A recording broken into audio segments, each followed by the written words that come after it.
Alright, it's time to have another little video session with the Taurus. It's been a little over a week since I've had this thing, and I'll tell you what, it's the most fun I've had with a piece of equipment since I've been in ham radio, and I've been in ham radio since 1969.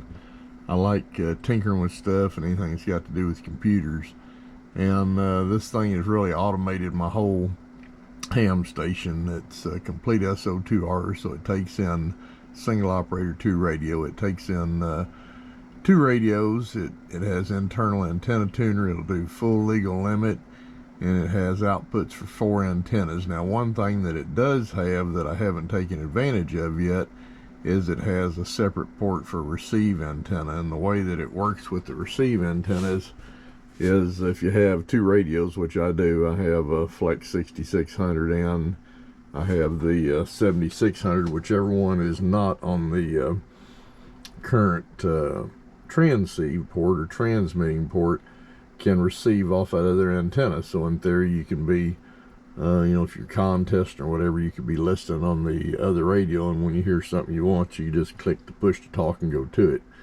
I have, as I said in the other video, my push to talk is switched back and forth along with some other things through this I+ I box. You don't have to have all the EQ part. I do have the 8-band equalizer and the EQ plus in the mix, but right now all I have to do to switch between the 2 radios is just hit the push to talk on the radio I want to use. You can see right now I'm sitting over on 75 meters on this radio, and on the Flex I'm sitting on 20 meters.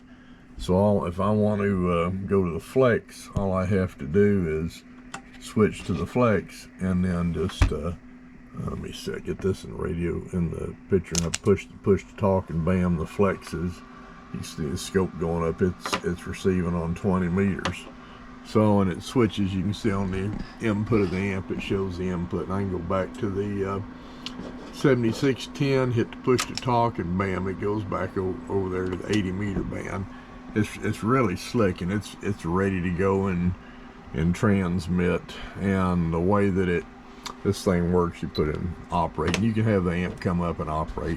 I just had it come up and standby, but the power output's got max, mid, and low, and you'll notice the watt meter changing. So through the ALC, it automatically, depending on what power level you have, it sets it to that, so you don't have to touch the power level on the radio.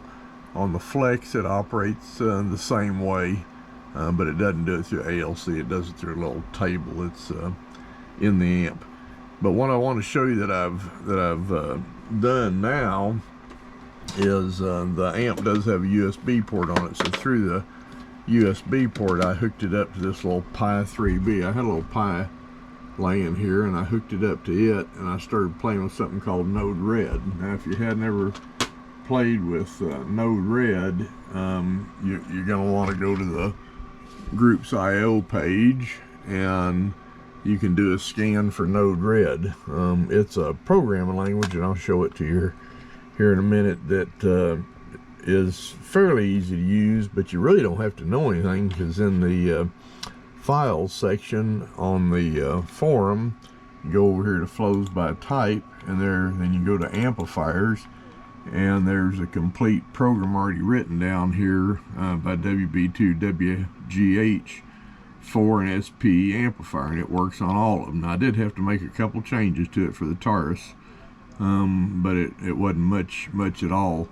I'm gonna click up here. This is the and what I got in here, if you look, there's the address of my Pi, and then it uses port 1880, and this, once I imported the file, this is what it looks like. It's got a bunch of notes up here, but it's a visual language that you come over here to the left side and pull these in. But I didn't have to do anything. This is what Ron wrote, all this code, by dragging and dropping these boxes. And then there is let me pull up one and show you if I can find one that's got some code in it. A lot of them don't.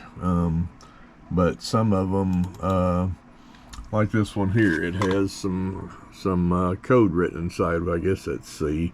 I'm an old mainframe programmer. I've seen enough of this kind of code to say I don't really want a whole lot to do with it, but I can go in there and change it. So some of these boxes have some code in it. Some of them don't. Some of them pretty well just, you know, well, this one's got a little code too, but some of them just have 1 or 2 lines of code and that's it. And whenever you've changed it, you have to deploy it, and then you can get to it. Now, the best thing to do is show it to you on a phone screen. Let me get my my phone over here, and I'll pull it up on it, so I can operate this either here locally through the browser or remotely. So through here, if you watch the front of the amp, I can go from operate to standby just by punching the button on the screen. It shows the voltage, and I can pick the power level. I can do all sorts of stuff with it. I can actually power the amp on and off, and here's some auxiliary functions that you can do. You can turn the display light on the well, no, that's changing right there on there, but so, oh, here it is, backlight off, backlight back on. So anyhow, I can do all that, and it'll read power out and everything. So I do some remote operation. Let me show you here when I turn the radio off and leave it for remote. The 7610 is kind of neat because it's got a built-in server, and it'll operate the amp remotely. Now, I got the reason the amp is staying on, it says cat air, is because it's still looking at the ICOM radio, but then I have the flex turned on. So let me shut the let's shut the flex software down, and then we'll go ahead and turn it off. And once it loses power here in a minute, the flex takes a second to go down, it'll shut the radio down. So let's wait here just a second till the flex decides to go off all the way. Okay, it's off now. So you can see the amp said 73s, and then it went away. Now the 7610 or the flex, I can operate either one of them remotely. I use this SDR mobile software that was written by a guy over in Germany. So this one on the top here is the 7610 software. Well, there we go. And well, he says a new version has been installed. I'll read that later. Let me make sure my Wi-Fi is turned on. Yeah, it is. I can operate the radio Wi-Fi or remotely, but either way. But you start it up, the software, and I'm going to click on the LAN, and this hit connect. Now watch, the amp's going to come on and the radio will come on. I have it all set through the remote line. There's a remote line for each radio on the cat function, and it's a real neat piece of software. The phone software, you can even put the waterfall on there, and this is on the 7610. The same piece of software, different version of it, works on the flex. You do have to buy the software, but it's not too bad to swallow. And you can hit the push talk and go into transmit, and surprisingly enough, it sounds pretty good. Now when you hit the disconnect, watch what happens. Let me hit disconnect, and I hit yes.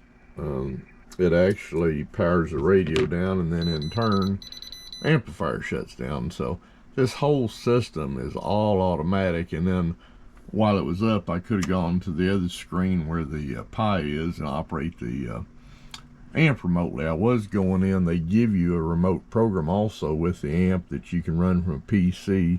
That's how I started, and I was getting it with TeamViewer playing with it. But anyhow, if you have some questions on the amp, you can leave it in the comments. I can go through some of the menus at some point if you guys want. But it's just a great amp. I put it out on Facebook and somebody did holler that they thought with the tariffs it was way out of sight, and yeah, it is. I had to pay an extra $650 he's tacked on to the price for the tariff. So the amp was originally $59.95, now it's $66.50, but it's still an okay deal. If you come over here, this is the setup I had, and I still have it sitting here. I got a Mercury amp. Well, if you go to the Mercury site, those things are $4,300. Then I got a Palstar tuner I had hooked up. You know, they're around, I don't remember what the last price is, let's say $1,500. So now you're at $5,800, and you don't have antenna switch, and you don't have SO2R capabilities. So even with the tariffs that have been tacked on, this thing is still a great deal, and it's fun, and all I can say is just do it. So you'll really enjoy this. Brought a lot of fun back in the ham radio for me. So I'll do some more in-depth reviews, but I just wanted to do a 1 week review here and show what I've done with it. 73s.